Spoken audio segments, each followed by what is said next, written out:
this is Carita Parks with Bowie Television at the Under Armour Performance Center. It is week 2 of Ravens OTAs, and let me tell you, the intensity has definitely stepped up this week. The defense, they were extremely disruptive, especially early on in practice. And someone who stood out to me in particular was defensive back Pepe Williams. He was all over the place. He had 2 interceptions, as well as possibly another had he not accidentally ran into his teammate. But he had his eye on the ball, so he wasn't paying attention necessarily to who was coming his way. So it was a good sight to see. We'll continue to just evaluate how he comes along as minicamp approaches. In addition to that, on the offensive side, Zay Flowers had a couple of good catches, as did Devontae Walker. So you can see him starting to get a little bit more comfortable in the offense. Nelson Aguilar, he did return to OTAs this week. He was not on site last week. But someone who has been noticeably missing is quarterback Lamar Jackson.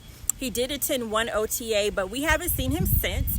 And when Coach Harbaugh was asked about this, he essentially said it's that time of year and that he can't comment on why guys are not here. But rest assured that Lamar Jackson, I don't think that he's someone that anyone has to worry about. He will be locked in when minicamp is here. Additionally, we had an opportunity to speak to Nate Wiggins after practice, and he talked about the biggest transition for him thus far has actually been time management. It is a different kind of workload, so he's just learning how to manage that coming from college. He also talked about the receiver that has been the toughest for him to cover, and it's actually Rashad Bateman, who talked to reporters earlier this week about his extension. He said it came out of nowhere. He didn't know if he would be traded or what would happen in the offseason, but obviously the Ravens believed in him and they brought him back, and Bateman is happy to be here. So, this is his opportunity to show what he really has. He's healthy, and as long as he stays healthy, we know that he can get the separation, and as Wiggins confirmed, he's shifty and difficult to cover.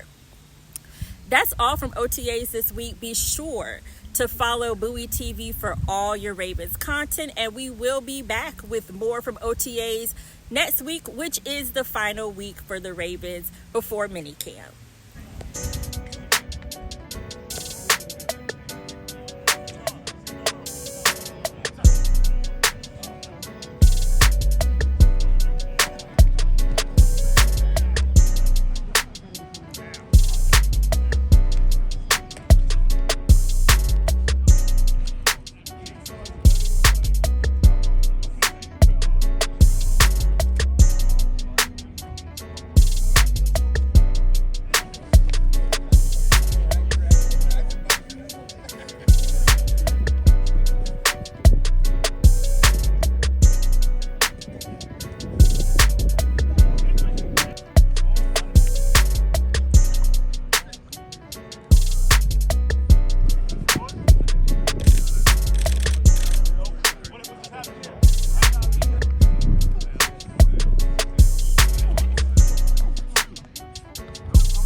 guys were high energy, into it, focused.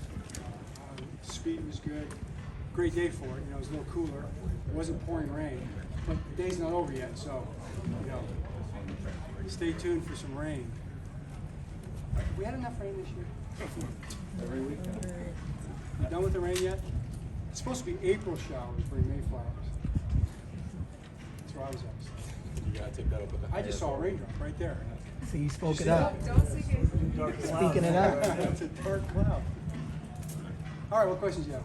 So, John, we saw Top Golf yesterday, some videos. Did not see you swinging anything. All I can tell you is that in my group, I did come out on top, which is surprising because I was with the kickers and snappers, and these guys can play. So, but you know, on Top Golf, I don't know if you know how it works exactly. I didn't know. It's my first time there. You may not. You may hit it in the wrong big circle, but if it goes in a circle, you still get points. You know, sometimes it's better to be lucky than good. What's the intensity of these practices being up a little bit? You see that? Well, no, I mean, I think they're getting faster and quicker. The biggest thing we have to do is really work hard to control when guys get in bad positions. You know, you're not in pads. Like for instance, alignment. You can't punch. You can't go out and stop penetrators with physicality, punch the twist across the other blocker and then pick up the loop. You just got to put your hands on people. So oftentimes guys are getting caught like on the side. And one thing I told the lineman today is when somebody gets caught on your side, you just can't push them further, which they would do normally in pads and all that. But now everybody's not going the same speed. Everybody's not pushing the same way. So you end up getting people falling into each other. And that's just what we cannot have. So I just told him, hey, you get beat, you get beat. But the good news is you're not allowed to play with the physicality, but it challenges and tests your feet and your foot quickness, your ability to change direction more in the offensive line. So take advantage of that opportunity. You know, focus on moving your feet and staying in front of your guy or the two-man game, whatever it might be. So I think we just have to keep working on that. Always try to chase keeping people off the ground. How do you go about balancing? I think it's like the fourth practice we've been at, or we've only seen Lamar once. Is that disappointing to you, or is this what you kind of expected? Yeah, it's this time of year. You know, it's a voluntary time. It's really not something that we comment on. We can't. And it's just the time of year it is, so I can't speak for anybody that's not here. You know, I pretty much know the different reasons guys aren't here most of the time, but not always. You know, nobody's required to tell you exactly what's going on, so I'm not really specifically going to be able to comment on anybody that way. But the guys that were here were great, flying around, and those are the guys we had a great time coaching. John, understanding what you just said, Deontay Hardy's a newcomer, you know, a guy trying to make the roster. We haven't seen him out here. Is he dealing with an injury, or is there extra reason for that? Not an injury. There is a reason for it. You know, I speak for Deontay. He's got a newborn baby situation. But you know, give him a call. You know, ask him.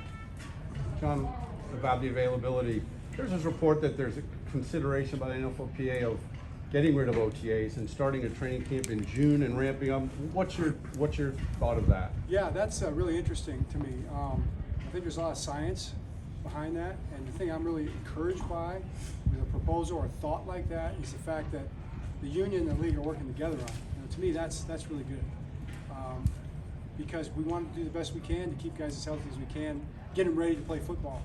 And right now, it's not probably perfect. You know, I think different studies they've done would say that the timeline is not really great. And so if they can kind of make the timeline better somehow, and both the union and the league agree that this is the best way to do it, that'd be fantastic. Is that the issue you're referring to, starting in June, just going with no break until conceivably the end of the season? Well, I think that's probably why the PA is they put that out. I guess maybe I'm not sure who put it out, but if they did, that's the one they're probably talking about. You know, and it's just a longer ramp up preparation period right into training camp with training camp. Obviously, the biggest characteristic of these sessions is they're voluntary, but is there something else about OTAs, just sort of that wherever the check-in is in the year, just sort of like a otherwise sort of quiet period? Is there something that you think is unique about these sessions that would be lost if OTAs were to go away? So you're asking like the longer break away from the team, would that be an issue? I think that's definitely something to consider. You know, it's something that they would have to look at and try to give guys an opportunity to, you know, again, voluntary, an opportunity to come in. It wouldn't be football practice like this, but some way to to be connected probably, I think they probably want to do that. I know it's voluntary, but do you feel like there's anything going on in these OTA practices that if for guys that aren't here that would cause them to maybe be behind? You know, man, I'm a coach, so you know my answer to that. You know, I mean, that's what we do. You know, we want to be going forward as fast as we can. You know, no drag, making ground, getting better every day. You know, 1% better today than yesterday, 1% better tomorrow than today. You know, and it takes a lot of work to do that. You know, so as a coach, that's what you're always. Would you say you're evaluating as much during OTAs as you do during camp, or is it a little bit of a different filter? It's a different filter. You are evaluating, sure, but it's a different filter. It's more about you know, guys competing against themselves. You know, their ability to learn the offense, defensive scheme, the footwork, the technique. You're not making any decisions about who plays or doesn't play until you get in training camp. Coach, with so many veterans missing, who are some younger players who are starting to step up in terms of leadership? Well, I think we had this conversation today about leadership, and the message was that everybody's a leader. You know, we're all leaders. We're all leaders.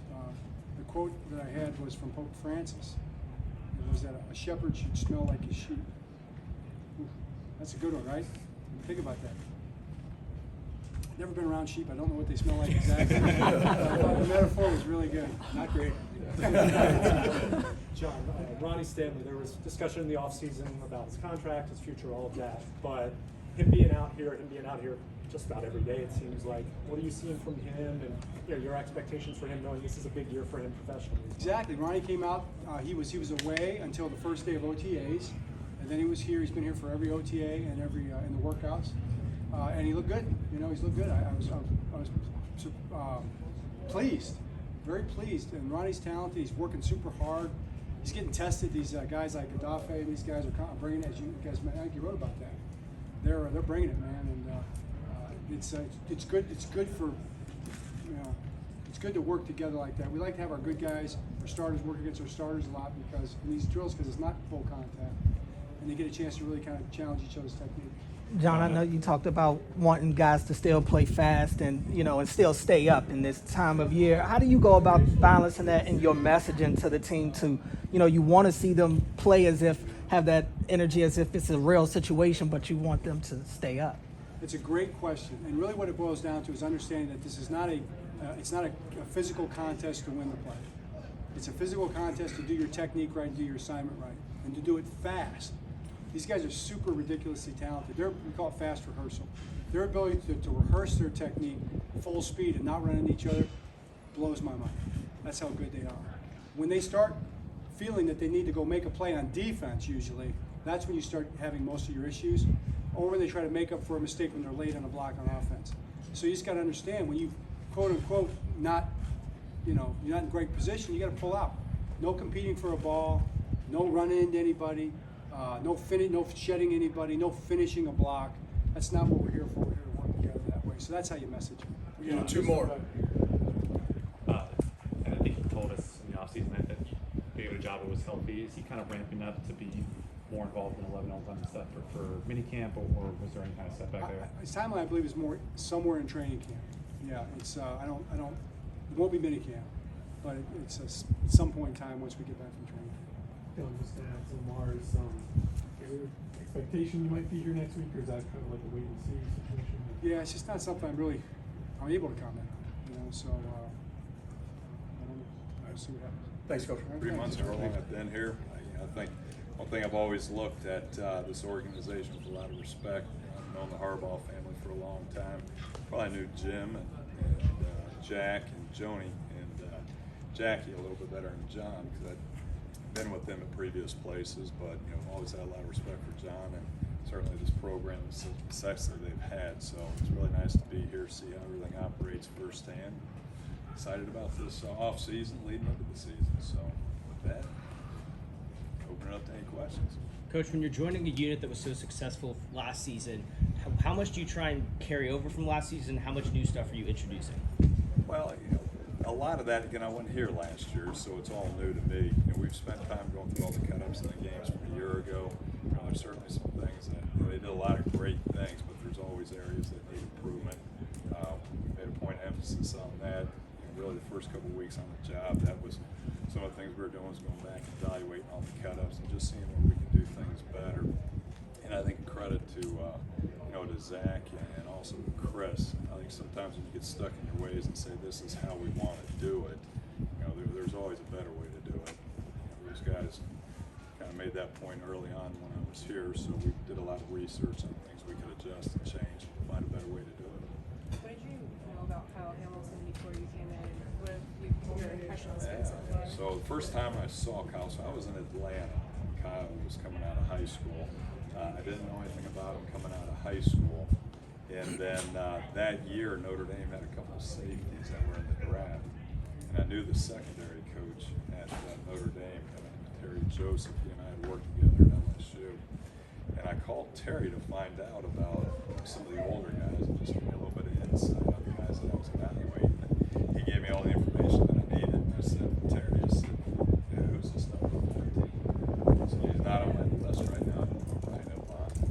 He said, Doug, he's just a freshman. Well, he's a pretty good player by the time he's a senior. So I remember seeing him his freshman year. I didn't really have an opportunity to follow his career a whole lot. By the time he was coming out, we got let go in Atlanta, and I was back in Michigan. But I knew about him. Just seeing him firsthand here, he's extremely impressed me. I didn't realize he was as tall as he is. And I think just with that length and the athletic ability and the speed that he has, he's just really unique player. And I think to top it off, it just really seems like a quality human being. Just first class individuals. A lot going for him. It's like working with a guy as young and as close to his playing career as Zach. I mean, obviously, sort of a unique perspective for someone who's a defensive coordinator. What's some things that stand out? Yeah, first of all, Zach is a very impressive person. He's a great man, and just as a coach, I think what's unique is that here's a guy that's not only understands the system, part of putting this package together, but he also played in it firsthand.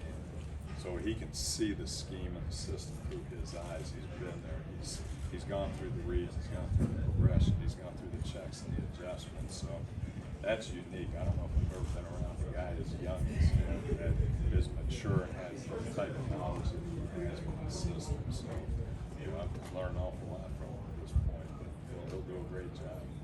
Doug, what are you seeing from Nate Wiggins so far? I think the first thing that stands out, extremely hard worker, smart, intelligent. You see him out here on the field, he's got great length. And that's the thing, it's just hard to find corners that have that type of length and run like he runs. But he has great balance, body control, change of direction, become real sticky in coverage. There's certainly a lot of things, just like everyone else, a lot of areas that they need to improve, but he certainly has a good traits to work with. A lot of, you look out in the field, you see how skinny Nate is, and I'm sure that'll change over time. But are there other qualities that you think help him compete, even if he's not as physically big as maybe some of the guys he's covering out there? Yeah, I think speed and length help because Chris is doing a great job of working with just teaching the type of technique that we want him to execute here. But he has recovery speed. That's one thing that you can't touch. Chris is doing a great job getting him just working on the line of scrimmage where he can be a little bit more disruptive on the line of scrimmage. But he's fortunate that he's got recovery speed that if he's not as sound as it needs to be technique-wise on the line of scrimmage, he's got the ability to close, and then he's got the length to be able to help him get out of a bad situation. But certainly like any young guy, they've got to continue to hit the weight room and get stronger, get bigger. Doesn't matter what kind. Yes. Obviously, this was a very successful defense under Mike McDonald last year. There's a lot of ties to Michigan with Jesse Minter and this Harbaugh coaching tree continue to kind of extend. Have you seen this kind of defense just spread to NFL, college from all your ties around the sport? I mean, do you kind of see it? So I was first introduced when I went to Michigan when Mike was there. Right. So I got hired on probably about a month or two after Mike had already been there. It was about a week or two into spring practice, so I was kind of learning it on the run. But I think the great thing about the system is that I think just how they've taught it, there's a lot of word association. It looks like we do a lot. We are multiple. We do pretty much every type of coverage that's involved.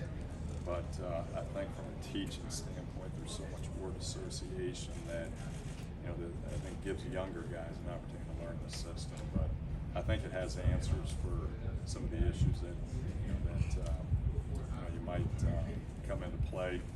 But you've got the ability to play a three-match concept, a man concept, a two-deep concept, a order concepts like your zone pressures, man pressures. Got a little bit of everything. So I really like the system. I haven't been involved with it at Michigan. I first started from Mike, and then when Jesse came on board, we continued to expand. And when I got here, I found out that there's still a lot more to it. So I'm learning every single day that I'm here. It's been great to work with Chris too. Chris has been here for 12 years. He was here when we first put the system in, so he's seen the good, the bad, how to adjust to it. I'm trying to be like a sponge every time he says something. I'm writing notes, getting a lot from him and learning from him. So it's been a great experience for me.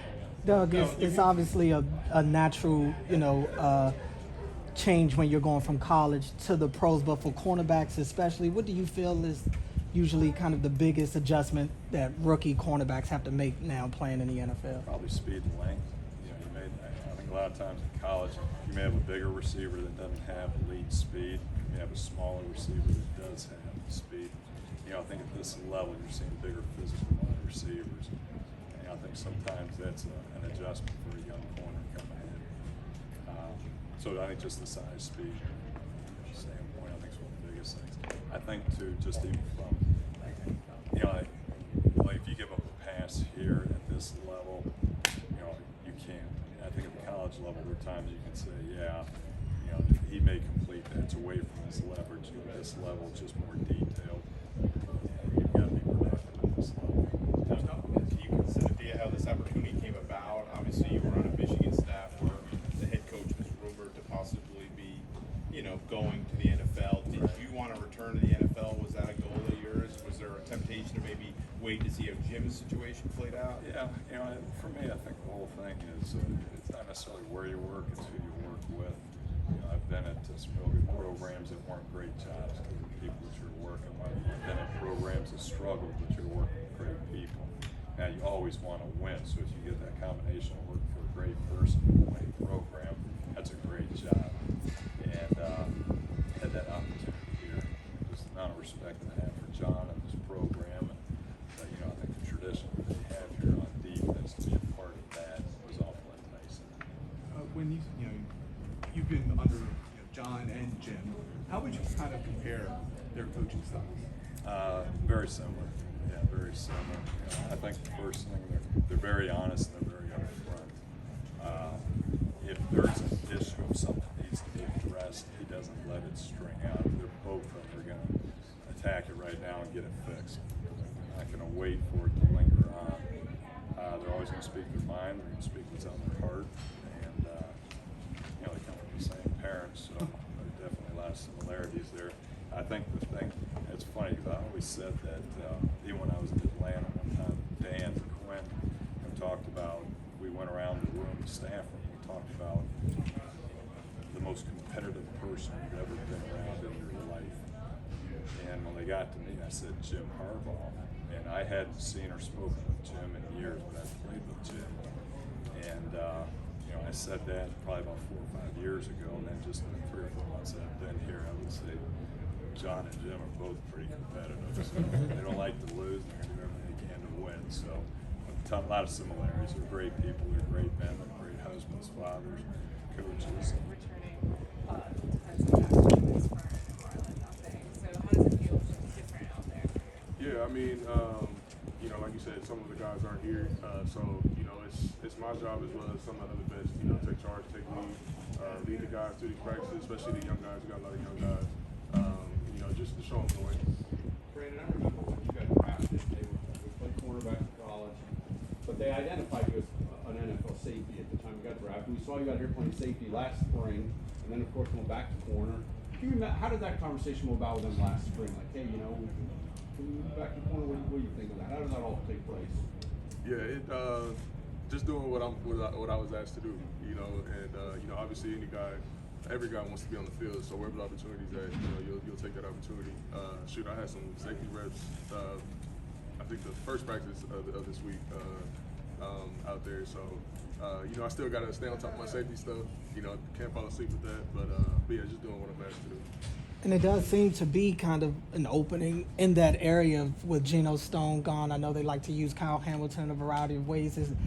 Have there been anything about you potentially being a hybrid role? Haven't had talks about that. You know, the coaches know. You know, they can plug me in anywhere. You know, if you know need be. But no, we haven't had any conversation about that. Brendan, this team is known for taking care, drafting, developing, and taking care of their own, re-signing guys. You're at a stage of getting closer to the end of your rookie contract. Have you voiced interest in extending with the team, or have there been any talks about that? You know, not really. I'm kind of letting that part aside, you know, be handled by my agent. But yeah, personally, I'm not, you know, focused on that right now. Brandon, what have been your impressions of Zach Orr now stepping into the defensive coordinator role, and you know, any wrinkles he's playing? Yeah. You know, Zach, he's been doing great, man. He, you know, he brings that fire each and every day, and you know, he demands, you know, a lot from us. You know, he demands perfection, and so that's what we're chasing. You know, he says it every day. But yeah, he's doing a great job. Brandon, you talk about elevating every year. What are some of your goals for this season for you? Yeah, man, just dominating each and every game. You know, whoever, you know, I'm covering for that week. You know, I want to dominate. You know, whoever it is, and so that's really just my goal. You know, and you know, come out at the end of the season. You know, being a top quarter in this league. How much did last year's success, how much of a boost does that give you going into the spring that you know you can do it? You can play at that level with the best wide receivers. Right. Yeah, it's you know, once you know get out there, get your feet wet, you know, for you know a season long, you know, going into the next season, you know what to expect. You know, you've seen the different concepts, and so it just allows you to play faster. You know, and you know, with the success last year, you know, it doesn't mean anything going into next year. You know, I've got to do it all over again. So that's what I'm excited for. Brandon, what are your been talking about reconfiguring the summer schedule, maybe eliminating OTAs, having a longer ramp up to training camp? Do you like it the way it is, or would you like to see it tinkered with a little bit? Or? Man, I like you know both scenarios. You know, obviously it'd be good to have a longer break, and then once we're here, get it going. But whichever way it goes, you know, we'll all be ready for it.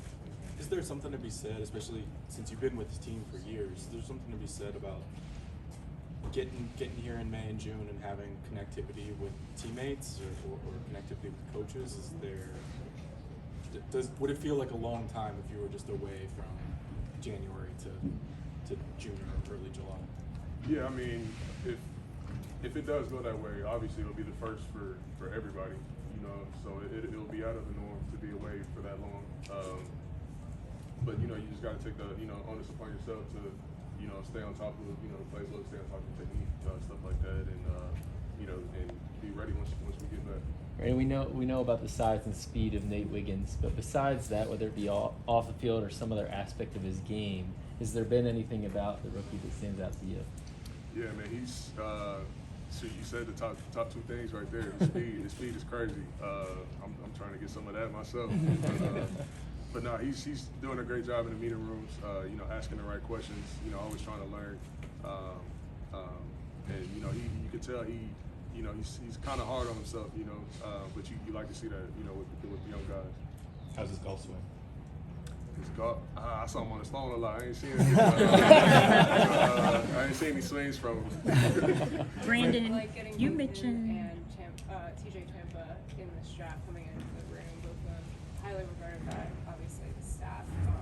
And I guess, did you watch the draft? Did you see them get drafted? Yeah, I saw them. Yeah. What was the question? I'm sorry. Just like, what is it like for you having two highly regarded cornerbacks drafted and coming into the room with you guys this year? No, yeah, it's it's awesome. Having guys that can come in and can play. We all know it's a competition out here, but we're trying to help each other. Me personally, I want everybody to succeed. And so just building camaraderie with the guys, the young guys, and just helping them within this career. It's just Brandon, you mentioned stepping into a leadership role along with the other vets. Is that something that you embrace and feel like is a part of your next step? Yeah, it definitely is. You know, some of the guys, you know, call me OG and like vet, and I'm like, I consider myself a youngin still, you know. So, but no, it's you know, just being able to, you know, mentor those guys and, you know, teach those guys, it's been awesome. And you know, having, you know, stepping into that leadership role is you know, something I expect of myself as well as, you know, other things. Why is it important for you to be out here at voluntary OTAs?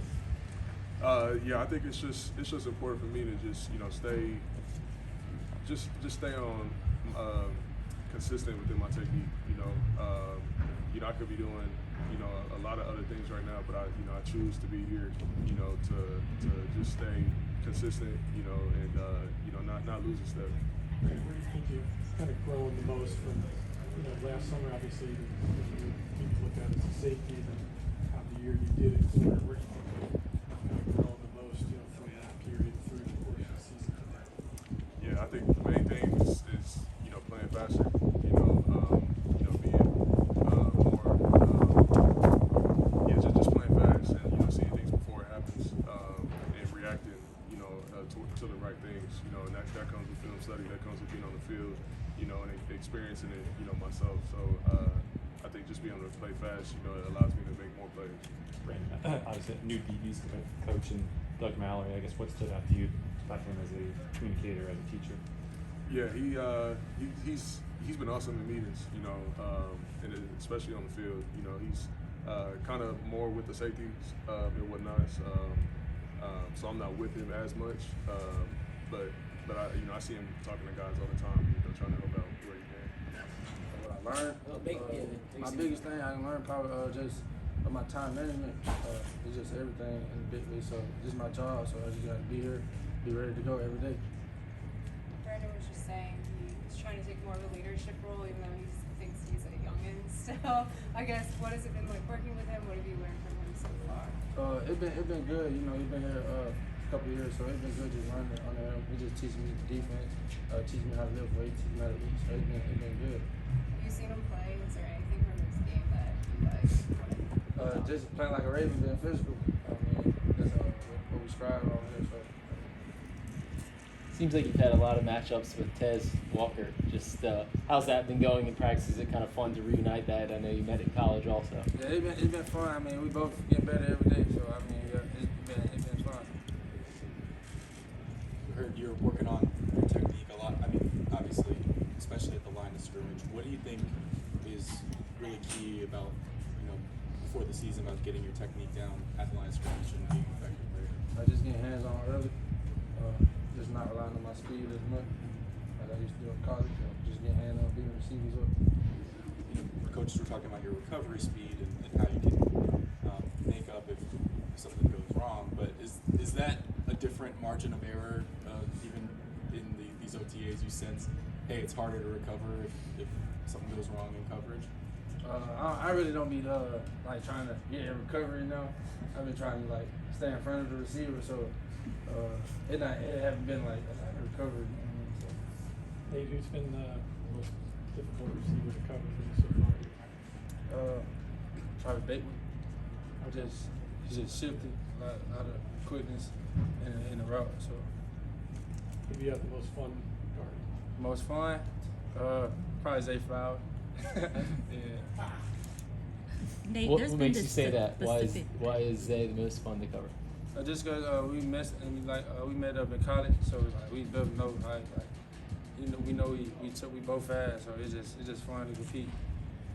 Nate, there's been this consistent theme of how you are in the meeting rooms, asking questions, studying. Can you elaborate more on your football IQ and that side of you that's wanting to constantly study and learn? I just know I want to play, so I just know in the position I want to be in. I know I gotta learn it, so it don't matter like if it's corner, nickel, safety. I want to play, so I just try to get to know everybody's job.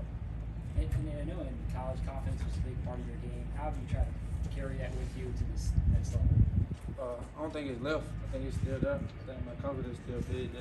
That's part of my game. So I just really transferred from college to here. I know Zach Orr was a big fan of you, very excited that they drafted you. What has it been like going from getting to know him through the draft process to having him as your coach? It's exciting. He just got a lot of energy. In every meeting, 8 o'clock in the meeting, he got energy. So I feel like he brings energy to us. Nate, how do you manage expectations of yourself, both as a first-round pick, but also as one of the youngest players on the field? I really don't look at it that way. I just look at it like I'm another player. I mean, I don't really look at it like I'm the youngest. You ain't gonna never hear me say like use that excuse because I'm here now. I think I'm ready for it. So I just play ball. You talk about getting your hands on wide receivers earlier in routes. Is there any other aspect of your game that coaches are really working on you with? Probably just trying to just not get in the recovery phase. Like you said, the recovery phase, and that going to like get hands on early. Yeah, I think last talk to you before the schedule came out, is there any, I know it's a long ways away, but is there any excitement for you at week 1 being the defending champs? Yeah, I mean it's a long, like you said, it's a long way, but yeah, we're looking forward to. I'm looking forward to playing at home, and I'm ready for it. We're gonna be ready. I feel like I'm gonna be ready for it. So.